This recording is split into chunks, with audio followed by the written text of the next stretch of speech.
Welcome back, everybody, for another deep dive. This time, we're taking a look at Bill Gates. Bill Gates. And yeah, we've got a lot of interesting stuff to cover. Yes. We've got excerpts from that recent interview he did with Walter Isaacson. Right.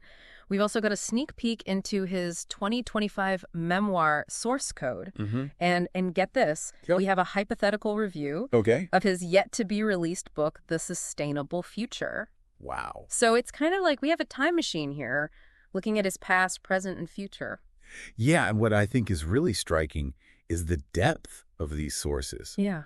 It's not just about, the tech empire or philanthropy, but it's his personal evolution. Yeah. Source code reveals a surprising introspection. Yeah. He believes he might even be diagnosed on the autism spectrum today. Right, and he sort of connects that back to this intense focus that he's always had, Yeah. which, of course, could be challenging, but it also, drove his success. Oh, He even tells a story about a psychologist who told him to recognize how fortunate you are, which seems like a simple statement, but he really says that advice shaped his path. It speaks to the power of perspective. Yeah. Right? Yeah. Even for someone as driven as Gates. But it wasn't all smooth sailing. Right. He's pretty open about his early leadership missteps at Microsoft, Okay. especially when it came to managing diverse teams. It wasn't just about technical brilliance, Yeah. and he had to learn that the hard way. It's almost hard to imagine Bill Gates, struggling with anything, but it makes his later focus on, collaboration and these global issues even more interesting. Yeah. So what can we learn from this? Yeah. What does this tell us about leadership, especially for those of us, trying to build and guide our own teams? Yeah, it highlights that leadership is a journey. Okay. Gates, despite his early focus on technical prowess, had to adapt, Yeah. learn empathy, diplomacy, to Yeah. really connect with people beyond just the engineering world. It's a valuable lesson for all of us. The need to constantly evolve our approach, recognize the diverse strengths around us, and understand that leadership is about more than just individual brilliance. Absolutely. And speaking of global impact, this brings us to another major theme Yes. in the materials that we're covering, Right. the state of international aid. Yeah. And things get a bit tense here, especially with the political climate of recent years. You're referring to the rather intense dinner that Gates had with former President Trump? Yes. Where he passionately advocated for maintaining foreign aid programs. Right. He makes the case that it's not just charity, Yeah. but a strategic investment in global stability.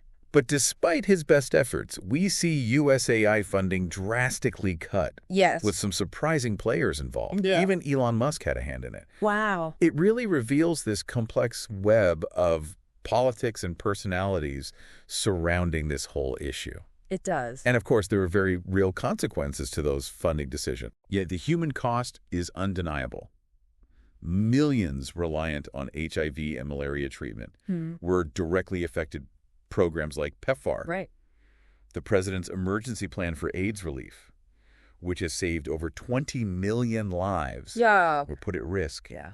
Gates is adamant that these cuts need reversing, Right. and that we vastly underestimate how much good even small amounts of aid can do. It's fascinating because he points out that Americans often think we spend way more on foreign aid Right. than we actually do, which fuels opposition to it. Yeah. But Gates challenges us to see it not as a handout, Yeah. but as a way to create a safer, more prosperous world for everyone. It's a perspective that challenges us to think beyond our own borders Yeah. and recognize the interconnectedness of global challenges. For me, it's that tension between Gates's unwavering commitment to this cause Right. and the political realities that often work against it. Yeah. It reminds us that awareness and engagement are crucial. But, this theme of technology versus human well-being actually carries over into our next topic, the AI revolution, which is where things get really futuristic, Right. maybe a little scary. Right. And while Gates is optimistic about AI's potential, Yeah. especially in areas like healthcare and education, he's also sounding the alarm about its potential misuse Right. and the ethical risks involved. So he's not just blindly embracing the tech, Right. but asking those tough questions about, the unintended consequences. Right. How do we ensure that it's used for good? Yeah. Will it ever truly replace human connection and empathy? Mm. I'm eager to dive deeper into this. Yeah, we will. But before we go full sci-fi on AI, Okay. let's stick with the present for a bit longer. Okay. There's more to unpack from these sources, Yeah. especially when it comes to what shaped Gates' thinking Right. beyond just technology. I'm particularly intrigued by his comments on writing his memoir Okay. and how it forced him to reflect on his incredible good fortune in life. You know, there's a real sense of gratitude there. Something I'm not sure we always associate with Bill Gates, the tech titan. And that gratitude, that recognition of human experience might be the very thing that separates us from even the most advanced AI, no matter how intelligent it becomes. Okay.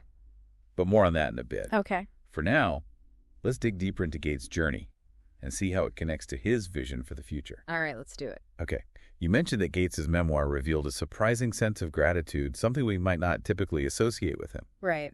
What's interesting is that this very human emotion might be a key differentiator between us and the AI he discusses so often. Yeah, you're right. It makes you think even as AI gets more sophisticated, can it truly replicate emotions like gratitude, compassion? The things that seem to drive Gates's philanthropy now. It's a question he grapples with in these sources. Yeah. He seems to believe there's a fundamental distinction between intelligence and consciousness. He acknowledges that AI will surpass human capability in specific tasks, like medical diagnoses or complex calculations. Right. But true human consciousness, the ability to experience emotions like love or gratitude, he suggests that's something AI might never truly grasp. It's a fascinating concept. He even contrasts it with his own experience writing his memoir, reflecting on his upbringing, mentors, the opportunities he had. That deep gratitude, he argues, is uniquely human. It raises a big question for me as we develop increasingly sophisticated AI.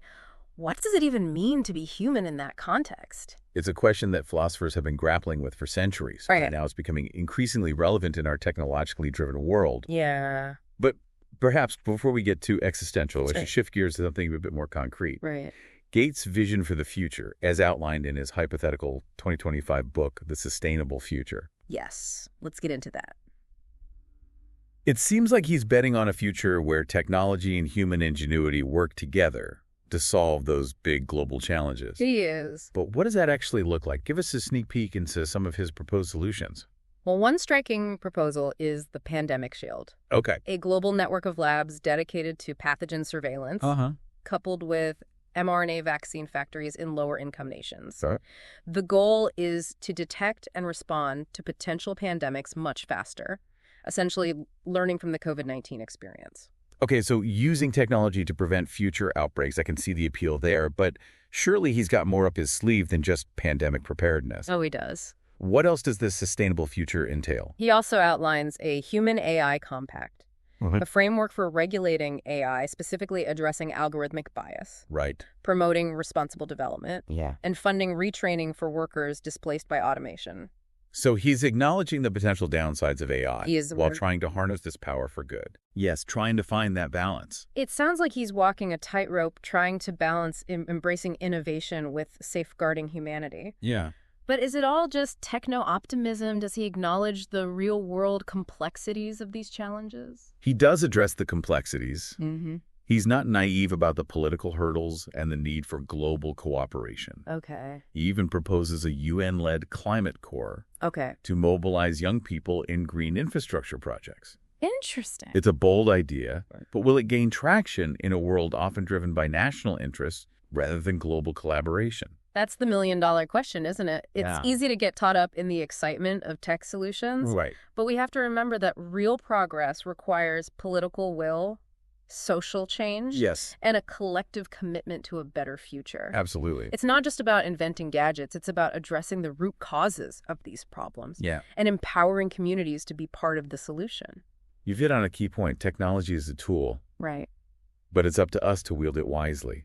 And sometimes I wonder if Gates' technocentric vision overlooks some of those deeper systemic issues. Like what? Poverty, inequality, political corruption that contribute to the challenges he's trying to solve. I see your point.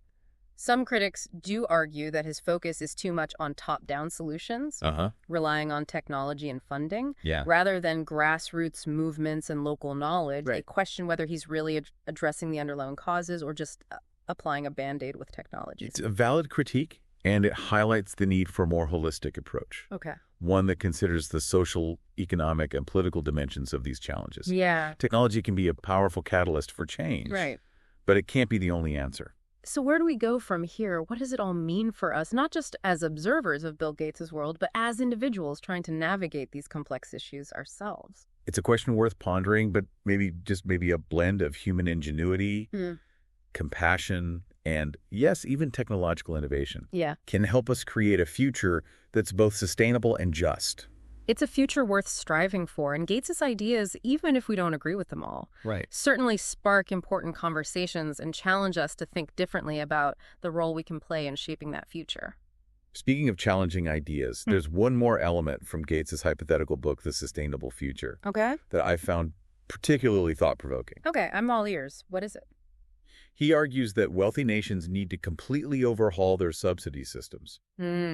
He's talking about redirecting trillions of dollars annually from fossil fuels to renewable energy sources. Wow. It's a monumental task, but he believes it's essential to accelerate the transition to a clean energy future. Wow, that's a big ask. He's essentially calling for a fundamental shift in how we invest our resources. He is. Prioritizing long-term sustainability over short-term profits. Yes. I imagine that proposal will generate a lot of debate. Absolutely. It's a bold statement, a call to action that challenges us to rethink our priorities and make choices that will shape the future of our planet. And perhaps that's the most enduring legacy of Bill Gates, his ability to provoke us to think bigger, aim higher, and embrace the possibility of a better tomorrow. You know, for someone who built an empire on software, it's interesting how much of his focus now is on the human side of things. Yeah. Global health, climate change, even the ethical implications of AI. It makes you wonder. It's almost like he's gone from software king to global problem solver. But is it a genuine shift or just a calculated image change? I mean, some people are pretty cynical about billionaires and their motivations. It's a fair question, and honestly, we can't know Gates's inner thoughts for sure, but regardless of his motives, his impact is undeniable. He's using his wealth and influence to bring attention to these critical issues, whether it's disease eradication, combating climate change, or navigating the ethical minefield of AI. Right. Love him or hate him, he's sparking conversations, challenging conventional wisdom, and pushing for solutions. He's not just writing checks, he's deeply engaged in trying to shape the future. And that's what makes this deep dive so compelling. It's not about hero worship or demonizing Bill Gates. It's about exploring the ideas he's raising and grappling with those big, messy challenges alongside him. It's about recognizing that in this interconnected world, we all have a role to play in shaping the future. So what does it all mean for our listeners? What's the takeaway from all this? Well, I think a few things stand out. First, we can't afford to be passive observers, whether it's our consumer choices, community engagement, or political participation. We all have a responsibility to be active citizens working toward a more just and sustainable world. It's like that old saying, be the change you want to see, but change requires more than just good intentions, right? We need to be informed, and these days it's easy to get lost in the information overload. That's where critical thinking comes in. We're bombarded with opinions and agendas. We need to develop the skills to discern fact from fiction, challenge assumptions, and form our own informed opinions. That's how we move beyond just reacting to headlines and become active participants in shaping the conversation. Absolutely, but it's easy to get overwhelmed, even discouraged by the scale of these challenges. We need a bit of hope too, don't we? I think optimism is crucial. The problems we face are daunting. But human history is full of examples of ingenuity, resilience, and collective action, overcoming seemingly impossible odds. Look at how far we've come in areas like disease prevention or renewable energy technology. So it's not about ignoring the problems, but recognizing our own agency and believing in our capacity to create positive change. It's about being realistic, but not giving in to despair. Exactly, and that brings us back to that provocative question you posed earlier. What role can W play in shaping a more sustainable and equitable future? Bill Gates may have dedicated his life to tackling these huge issues, but the solutions don't rest solely on the shoulders of billionaires or politicians. It's up to each of us to find our own ways to contribute to make a difference, however small it may seem.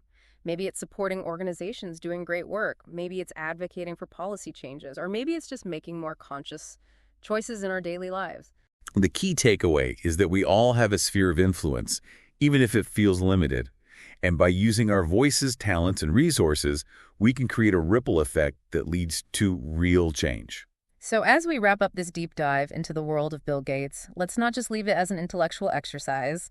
Let's take this conversation forward, spark new ideas, and inspire action. What resonated with you from all this? What questions are you still grappling with? We'd love to hear your thoughts. And until next time, keep exploring, keep questioning, and keep striving to make the world a better place.